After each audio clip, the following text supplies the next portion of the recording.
Michael Feeback. I've taught at Scott County for about 6 years. I teach the physical sciences, mostly freshman intro to physics and chemistry.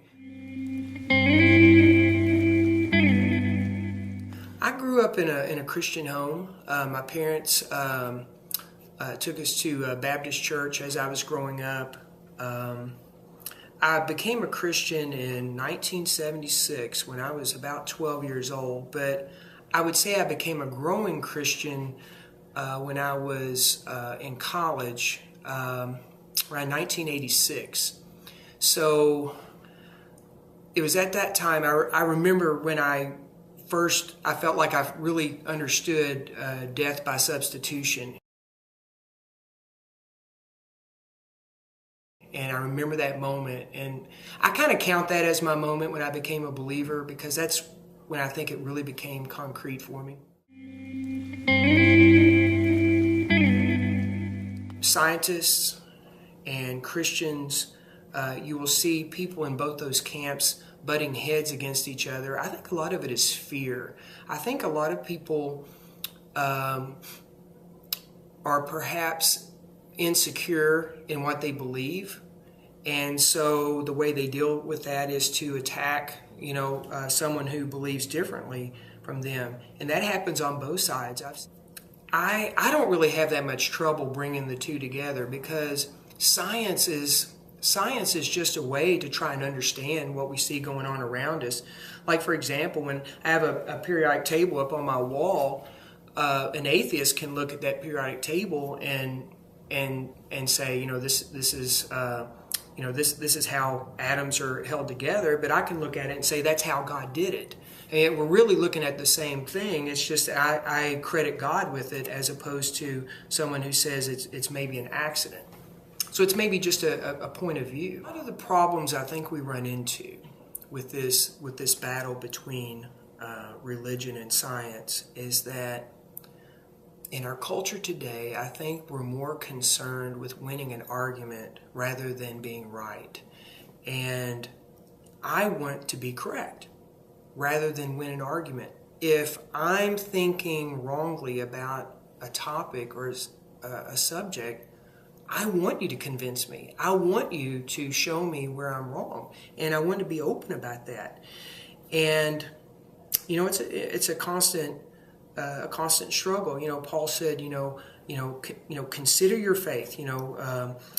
Struggle with it, and it's okay to do that. To say that you're unsure about something, there's nothing wrong with that. And I think a lot of people are afraid to admit that they might be unsure or wrong about something. When I see a scientific discovery, presented, I do look at it through a Christian worldview. I think it's really important to be open-minded, to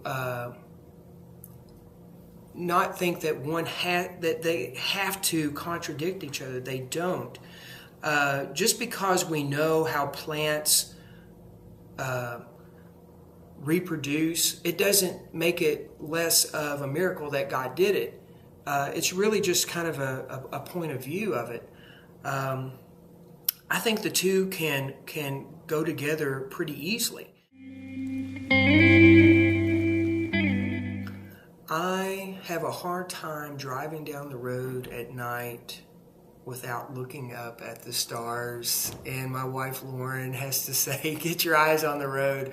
It's a constant joy.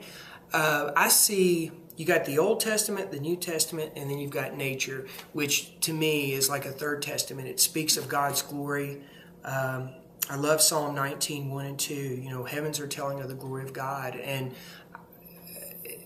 I rely on that all the time. I mean, I can just be sitting at home and see a grain of salt, and it just amazes me. And I just think about how that's made up, and just how wonderful God is to let us live in a world that's real like this. And to me, I can just look up at just every time I walk outside at night and just look up at the stars and just be amazed and allow myself to say, wow. I mean, that to me seems to be a blessing of God, just to be able to look up at the night sky and just say, wow. That's awesome.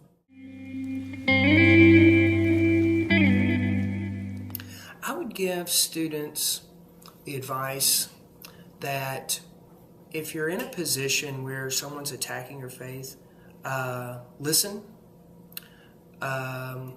You can use it as a teaching moment for yourself to think, why do I believe what I believe? And you may not know. You may not know why. Maybe someone just told you that. Research it yourself. There's really no need to get into an argument with someone. Get into a discussion and explain why you believe what you believe. And before you can do that, you have to know why you believe what you believe. So be open, read a lot, and discuss. Don't argue, I would say. Love it.